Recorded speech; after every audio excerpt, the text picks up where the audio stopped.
Welcome to YSLAAH 20Q. My name is Induwari Jinadasa, and I'm the current president of the Youth Sri Lankan American Association of Houston, and this is my committee member, Thara Tennakoon. Today I am here with Dr. Christina Davis-Kankanamage. She is a pediatric gynecologist at the Texas Children's Hospital, The Woodlands, and is also an associate professor at the Baylor College of Medicine. We thank you for your time and opportunity into giving us insight into your career. Let's get started. What inspired you to pursue your career as a doctor? So I always loved science as a child. Science and math were my favorite subjects, but I also loved reading and stories as well.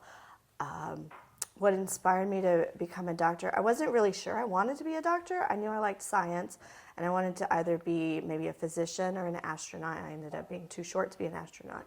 So when I went to college, I wanted to study science, and I debated between going to graduate school or becoming a physician. And I did research on bench research, so in a lab. And I realized that I liked hearing people's stories and helping them through those problems along the way. And so that made me help make the decision of becoming a physician. What steps did you take through high school that helped you to get into medical school?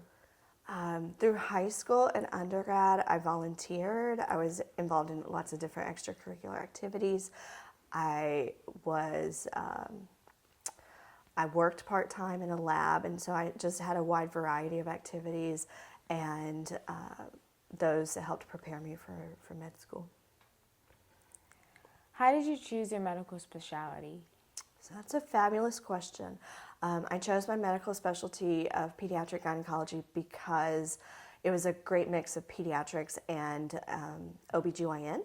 So it allows me to both do outpatient clinic as well as surgeries. And I loved OBGYN and I loved pediatrics from undergrad because I volunteered in a children's hospital. But then once I got to med school and was doing my rotations, I realized I loved surgery. And I just really loved surgery, but I didn't want to do a surgical residency. I didn't want to only do surgery, and that was kind of the experience impression I had. And so I ended up doing OBGYN, which is a mix of medicine and surgery. What advice would you give to a high school student who wants to become a doctor? So I would say that you should study hard, you should have some good tenacity, and you should be curious about all the different specialties, all the different ways that you can be a doctor. What were the biggest challenges you faced in medical school, and how did you overcome them? Yeah, so med school's hard. It's a lot of information. It's at a high pace, a fast pace. Medical student education has changed significantly over the last 20 years, and our medical education and medical knowledge has continued to grow so much. So to keep up with the basics and to keep up with those underlying principles is really, really important.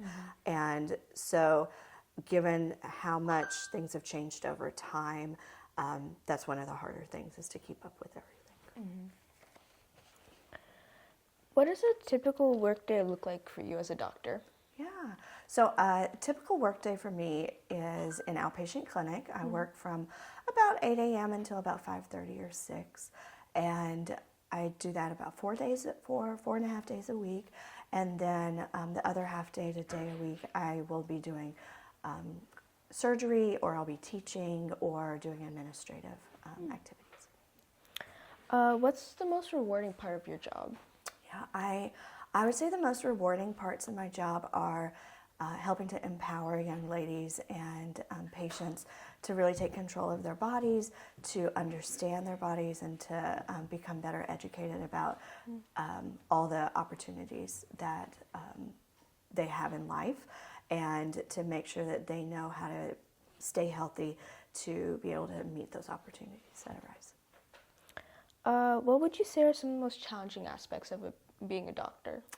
Yeah, so the most challenging aspects of being a doctor, I would say, include meeting everybody's expectations. So everybody comes to the physician or to the doctor's office with expectations.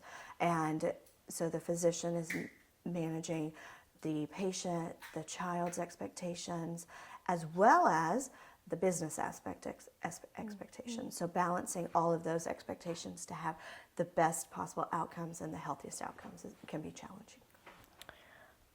How do you handle stress or maintain a healthy work-life balance? So maintaining a healthy work-life balance is really, really important and a key part to having a long career. At this point in time, thinking through the math, hopefully I have about 15 to 20 years additionally of being a physician. And so, maintaining a healthy work-life balance is really important to be able to do a career over a long term. I would say making sure you get enough sleep, working out, and eating a healthy diet are really all very important. How many hours do you typically work per week, and does your schedule change? My schedule changes a little bit every week, but for the most part, I would say somewhere between 40 and 50 hours a week. I would say I work more on weeks I'm on call, and I'm on call about 1 to 2 weeks a month. What skills or personal qualities would you say are the most important for a doctor to have? So skills and quality, it's similar to one of the questions before. I would say that it's very, very important to stay curious so you continue to learn over your career because, medicine changes, as well as tenacity because it can be really hard to become a doctor and it can be really hard to get through the grind of the day-to-day. And so tenacity and curiosity. Yeah. Which high school or college courses helped you prepare the most for medical school? What was the question? Which high school courses? High school or like college courses. College courses. So the courses that I think were most important for med school and life actually were not prerequisites for med school. You took your organic chemistry, you took your biochemistry, you took your calculus classes, right? You made your grades. But for high school and for undergrad, I would say, this is going to sound really strange, AP Art History for me and AP Government, just because it was such a amount of information over time in such a short amount of time. So like we would walk into the classroom for AP Government class and our teacher would just have the board completely covered in chalk of all the notes we were supposed to take, and so he would lift up the cover of the board as he went through his lecture, and so we're listening and talking and writing at the same time. And so I think those two from high school were important just because it was a step of more rigorous learning. And then in college, I think one of my most beneficial classes was personal and family finance because it taught the students about insurance and budgeting, which are just real world life skills to have no matter what you become. Yeah. Did you do any volunteering, shadowing, or clinical experiences before starting medical school? Yes. So before starting med school, I was in a couple of different programs over the summer where it was integrated and we stayed on the undergrad campus and we rotated around hospitals. We had a little bit of bench lab research included in that too. But it was really shadowing different physicians, shadowing in different places. Really, we just stood against the wall with our hands by our sides and we were just really quiet. And so it was just watching. It was, during that program was one of the times when I got to see my very first C-section or cesarean section, and it was of twins, and that was really exciting. Yeah. How important are extracurricular activities when applying to medical school? So the importance of extracurricular activities, and honestly, I'm not on any admissions committees. I do interview occasionally, but I'm not on any of the committees where we discuss through like who gets admitted or who doesn't. But for the most part, from my experience, it's really important to be able to speak intelligently and thoroughly about whatever activities you were in, and being able to be honest about your involvement, because it's really important to be able to really be in depth on your involvement and give examples of leadership or examples of what you learned from those activities.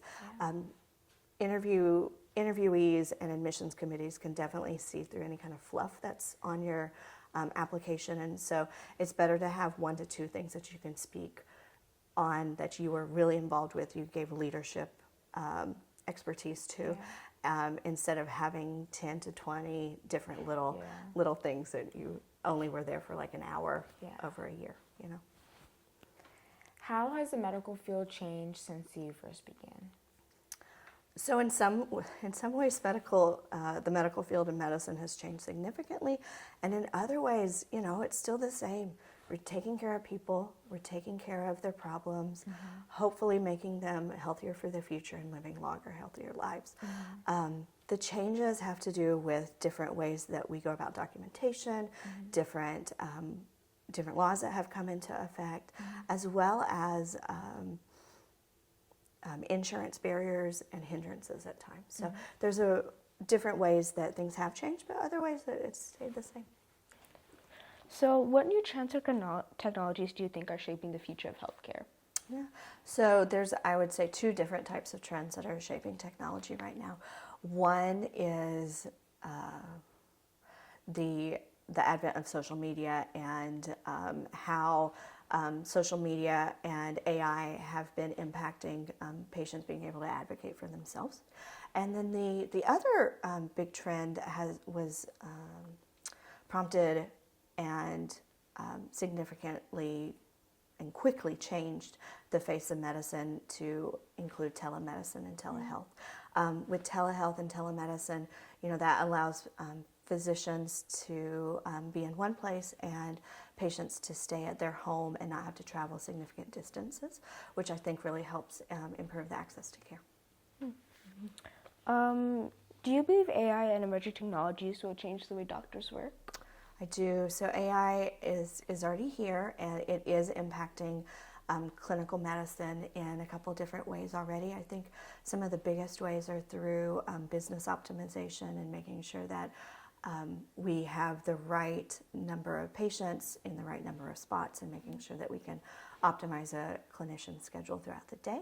And then the other way is that through clinical documentation. So there are ways that clinicians will be able to dictate their notes in real time with the patient and the physician in one room together. If you could go back, would you still choose to become a doctor? So I have thought of that a couple of times, if I would still become a doctor or not. I haven't really found another profession or career specialty that I would want to do instead, so I guess yes. What do you wish you had known before starting medical school? So I think that question applies to any specialty, any career, whether you're an engineer, physician. There's always things that you're not going to realize are going to be a part of the job.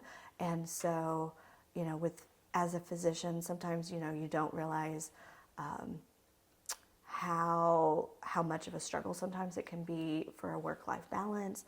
And, but, that can be in really any career. So. What keeps you motivated in your profession? So in my profession as a pediatric gynecologist, I really, really, really feel very satisfied at the end of the day when I can look back through the patients that I saw and know that, I was able to educate a patient and a family on ways to stay healthy, ways to empower them, ways to help them meet all the opportunities that will come across in their life. And that's all we have for today. Thank you for watching, and thank you, Dr. Christina, for your time. We really appreciate the insight into your career. Thank you.